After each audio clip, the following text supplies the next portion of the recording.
কল্পনা করুন, একজন মানুষ বিলাসবহুল বুলেট প্রুফ গাড়িতে বসে আছেন, আর তার চলন্ত গাড়ির দুপাশে পা মিলিয়ে দৌড়াচ্ছে 12 জন প্রশিক্ষিত বডিগার্ড। আরেকজনের সুরক্ষায় সার্বক্ষণিক নিয়োজিত 80,000-এরও বেশি মানুষের এক বিরাট বাহিনী।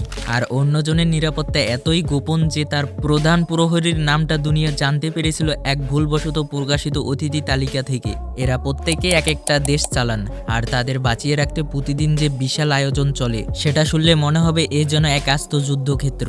আজকের ভিডিওতে আমরা দেখব পৃথিবীর সবচেয়ে শক্তিধর 5 জন রাষ্ট্রপ্রধানের অভাবনীয় নিরাপত্তা ব্যবস্থা, এবং সবশেষে দেখব আমাদের নিজেদের দেশ বাংলাদেশের প্রধানমন্ত্রীর নিরাপত্তা কেমন। আমাদের যাত্রা শুরু হচ্ছে ক্রেমলিন থেকে। রাশিয়ার প্রেসিডেন্ট ভ্লাদিমির পুতিনকে ঘিরে থাকে তাদের সবচেয়ে শক্তিশালী নিরাপত্তা সংস্থা ফেডারেল প্রোটেকটিভ সার্ভিস, বা সংক্ষেপে এফএসও।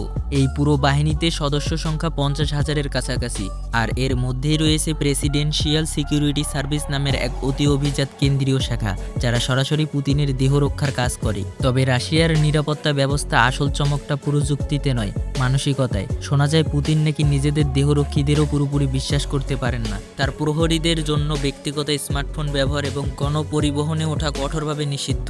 শত্রুকে বিভ্রান্ত করতে পুতিন মাঝে মধ্যেই নিজের হুবহু দেখতে বডি ডাবল বা নকল মানুষ জনসম্মুখে পাঠান।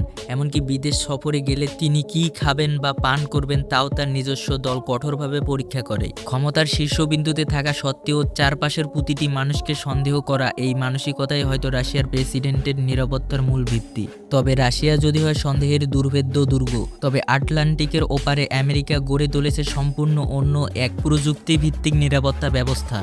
মার্কিন প্রেসিডেন্টকে পাহারা দেয় বিশ্বের অন্যতম দক্ষ সংস্থা ইউএস সিক্রেট সার্ভিসের প্রেসিডেন্সিয়াল প্রোটেকটিভ ডিভিশন। পুরো সিক্রেট সার্ভিসে প্রায় 3,500 বিশেষ এজেন্ট এবং বেশ কয়েক হাজার ইউনিফর্মধারী অফিসার কাজ করেন। এই এজেন্টদের প্রশিক্ষণের ধারণ শুনলে গা শিউরে উঠবে। তাদের শেখানো হয় বিপদ এলে বিন্দুমাত্র দ্বিধা না করে প্রেসিডেন্টের সামনে ঢাল হয়ে দাঁড়াতে হবে, অর্থাৎ গুলি লাগলে যেন তা এজেন্টের গায়ে লাগে, প্রেসিডেন্টের গায়ে নয়। প্রেসিডেন্টের সফর মানেই যেন এক চলন্ত দুর্গ। তার বহরে থাকে বিশেষভাবে তৈরি আর্মার কার দ্য বিস্ট, যা রাসায়নিক হামলা থেকেও ভেতরের মানুষকে বাঁচাতে পারে। আর প্রেসিডেন্ট কোনো জায়গায় পা রাখার অন্তত 1 সপ্তাহ আগে থেকেই সেখানকার প্রতিটা ইঞ্চি রেকি করে তাদের গোপন অ্যাডভান্স টিম। একদিকে জীবন দেওয়ার মানসিকতা, অন্যদিকে বিশ্বের সবচেয়ে উন্নত প্রযুক্তি। সব মিলিয়ে মার্কিন প্রেসিডেন্টের সুরক্ষা ব্যবস্থা এক নিখুঁত সামরিক অভিযানের মতো। পশ্চিমা বিশ্বের এই আধুনিক প্রযুক্তির নিরাপত্তার ছোঁয়া যখন এশিয়ার মাটিতে আসে, তখন আমাদের প্রতিবেশী দেশ ভারতও কিন্তু কোনো অংশে পিছিয়ে নেই।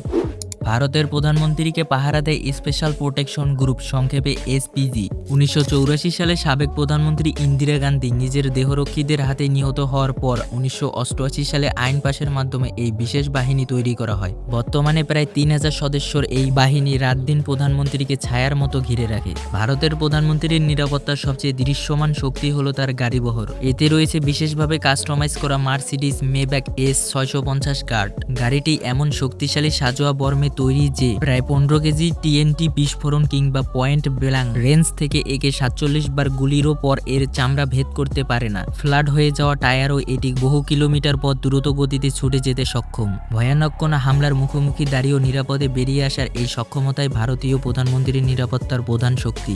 ভারতের নিরাপত্তা ব্যবস্থা যতটা প্রকাশ্য ও প্রযুক্তি নির্ভর, ঠিক তার উল্টো চিত্র দেখা যায় প্রাচ্যর পরাশক্তি চীনে, যেখানে নিরাপত্তার পুরোটাই ঢেকে রাখা হয় গভীর গোপনীয়তায়। চীনে প্রেসিডেন্ট শি জিনপিংকে পাহারা দেয় সেন্ট্রাল গার্ড ব্যুরো, যা গোপন সামরিক পরিমণ্ডলে ইউনিট 61,889 নামে পরিচিত। এই বাহিনীতে হাজার হাজার বাছাই করা সেনা থাকলেও বাইরের দুনিয়া তো দূরের কথা, চীনের সাধারণ মানুষও এদের কার্যক্রম সম্পর্কে প্রায় কিছুই জানতে পারে না। এই বাহিনী কতটা গোপন তার বড় প্রমাণ মিলে 2015 সালে ওয়াশিংটন ডিসিতে হোয়াইট হাউজের এক নৈশভোজনের অতিথির তালিকায় ভুলবশত এই গোপন বাহিনীর কমান্ডের নামের পাশে তার পদবি লেখা হয়ে যায়। আর তখনই বিশ্ব প্রথমবারের মতো জানতে পারে এই রহস্যময় বাহিনীর প্রধান কে ছিলেন। প্রেসিডেন্ট শি জিনপিং যেখানেই যান তার চারপাশে নিরাপত্তা প্রহরীরাই শুধু দেহরক্ষী নন, তারা গোয়েন্দা তথ্য বিশ্লেষণ ও ডিজিটাল নজরদারির এক অদৃশ্য জাল বিছিয়ে রাখেন। যে বাহিনীর অস্তিত্বই প্রায় অদৃশ্য, তাদের টপকে রাষ্ট্রপ্রধানের কাছে পৌঁছানো অসম্ভব বললেও ভুল হবে না। চীন যদি গোপনীয়তা থাকে প্রোটোকলের আড়ালে, তবে উত্তর কোরিয়া সেই নিরাপত্তার রূপ নেয় এক চরম এবং পরাবাস্তব স্তরে।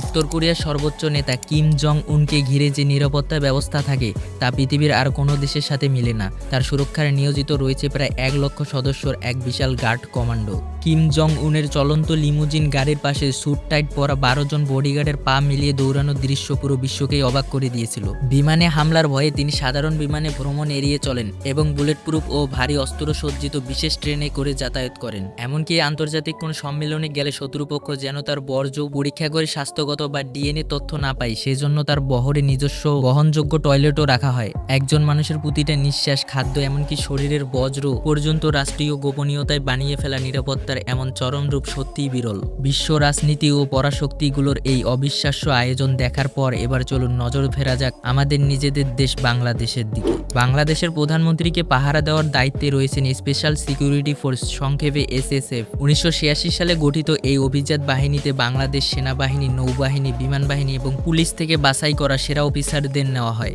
এই বাহিনীর সদস্যদের উন্নত প্রশিক্ষণ দেওয়া হয়, যার মধ্যে পোল্যান্ডের ইউরোপিয়ান সিকিউরিটি একাডেমির মতো বিশ্বমানের প্রতিষ্ঠান, অপ্রচলিত ও ভিআইপি হামলা মোকাবিলার প্রশিক্ষণ অন্তর্ভুক্ত। প্রধানমন্ত্রীর গাড়ি বহরে থাকে Mercedes Maybach, BMW 7 series, Lexus এবং টয়োটা ল্যান্ড ক্রুজারের মতো অত্যন্ত আধুনিক সাজোয়া গাড়ি। বাংলাদেশের SSF এর একটি মটো বা আদর্শ বাণী রয়েছে, যা যে কোনো নিরাপত্তার চেয়েও বড় বিশ্বাস, আল্লাহই সর্বোত্তম রক্ষাকর্তা। শপথ নেওয়া প্রধানমন্ত্রী তারেক রহমানকেও বর্তমানে এই বাহিনীর প্রহরীরা দিনরাত ছায়ার মতো আগলে রাখছেন। সংখ্যায় হয়তো রাশিয়া বা আমেরিকার বাহিনীর তুলনায় এটি ছোট, কিন্তু পেশাদায়িত্ব ও দক্ষতার বিচারে SSF কোনো অংশে কম নয়। 6টি দেশ, 6 রকম বাহিনী, কিন্তু ভেতরের মূল গল্পটা একই। ক্ষমতার শীর্ষবিন্দুতে থাকা একজন মানুষ যত উপরে ওঠেন, তার চারপাশে তৈরি থাকে নিরাপত্তার এক দুর্ভেদ্য প্রাচীর। এই প্রাচীর তাকে বাইরের বিপদ থেকে বাঁচায় ঠিকই, কিন্তু একই সাথে তাকে সাধারণ মানুষের জগৎ থেকে সম্পূর্ণ বিচ্ছিন্ন করে ফেলে। আমি মাসুদ রানা আজকের ভিডিও শেষে আপনার কাছে একটা প্রশ্ন রেখে যেতে চাই, যে মানুষগুলোকে বাঁচাতে হাজার হাজার হাত আর কোটি কোটি টাকার বাজেট কাজ করে, সেই মানুষেরা কি আসলেই মুক্ত, নাকি নিরাপদ নামের এই সোনার খাঁচায় তারাই সবচেয়ে বড় বন্দী? আপনার মূল্যবান মতামত অবশ্যই কমেন্ট বক্সে লিখে জানান। ভিডিওটি ভালো লাগলে একটি লাইক দিন এবং এমন সব রোমাঞ্চকর তথ্যের জন্য চ্যানেলটি সাবস্ক্রাইব করে সাথেই থাকুন। দেখা হবে পরবর্তী ভিডিওতে। ততক্ষণ ভালো থাকুন, সুস্থ থাকুন, ধন্যবাদ।